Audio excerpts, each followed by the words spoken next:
дүгнэлт ирүүлжээ. Ирүүлсэн дүгнэлт нь улсын их хурлын гишүүн Бацадангаар ахлуулсан төр хорооны дүгнэлттэй таарч байгаа юм. За тиймээс өнөөдөр төр хороо дүгнэлтээ албан ёсоор танилцууллаа. Чимгээ Содном Даржаан нарыг яаралтаас суллах ёстой гэсэн дүгнэлт гаргаж байгаа гэдгээ илэрхийлж байна. Олон улсын парламентын холбооны шинжээчид Чимгээ Содном Даржаа хоёрыг эрүүдэн шүүсэн гэдгийг тогтоожээ. Ийм шийдвэр гаргахдаа Монголд 2 удаа ирж ажилласан байна. Тиймээс тэднийг суллаж нөхөн төлбөр өгөх ёстой гэсэн дүгнэлтийг гаргажээ. За энэ дүгнэлттэй улсын их хурлын төр хороо 100% санал нэгджээ. Тодорхой шийдвэл шүүхийн бусад шийдвэр эрүүдэн шүүхсэн этгээдүүдэд оноох ял шийтгэлээс үл хамаарч Чимгээ Содном Даржаа нарыг нэн даруй суллахыг шаардсан ийм шийдвэрээ олон улсын парламентын холбоо бидэнд ирүүлсэн байна.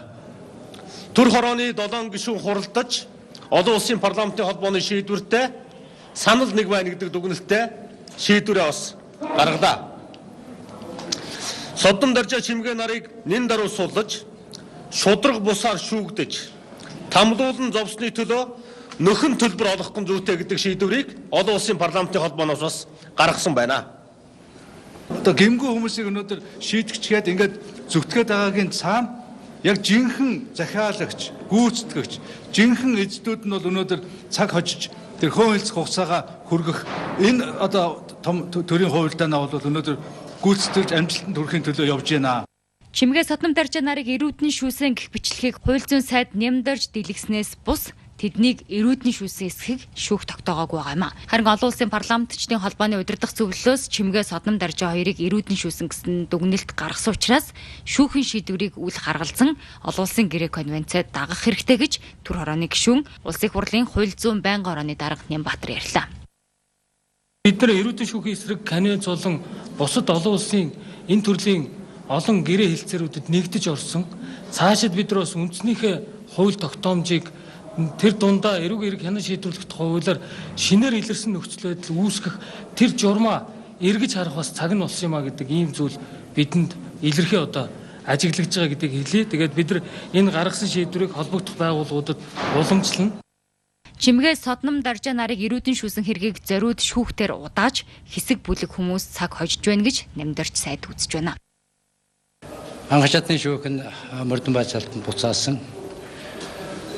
Яг сүүлчийн өдөр тэр шийдвэр прокурорд өгсөн.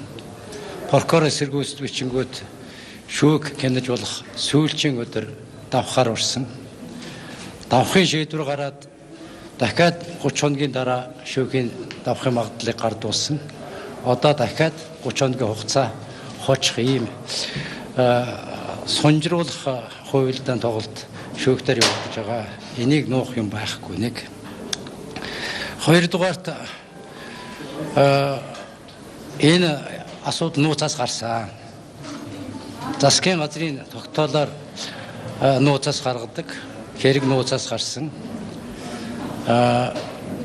Өөр нууцаас гаргадаг газар байхгүй одоо мөрдөж байгаа хуулиар. Гэтэл зарим хүмүүс нууцаас одоо гаргах гэсэн ийм шаардлага хөргүүлээд дахиад хугацаа очих ийм юмнууд явуулж байгаа шүү гэдгийг би хэлье гэж бодож байна. Энэ хэрэг шийдэгдэхгүй удаж байгаагийн өөр нэг шалтгаан нь хэргийг анх дэнсэлсэн шүүгчид албан тушаалтайгаа хിവэрэ байгаа гэж нэмдэрч сайд ярьж байна. Тодруулах юм бол зориг улсын дээд шүүхийн ерхий шүүгчийн ажлаа өгсөн хэдий ч тэрээр дээд шүүхэд шүүгч хിവэрэ байгааг онцолж байгаа юм. За улсын хурлын төр хороо Чимгээ Содном Даржаа нарыг суллах дүгнэлтэд холбогдох байгууллагуудад өгнө гэж мэдэгдлээ. Өнөөдөр үндсэн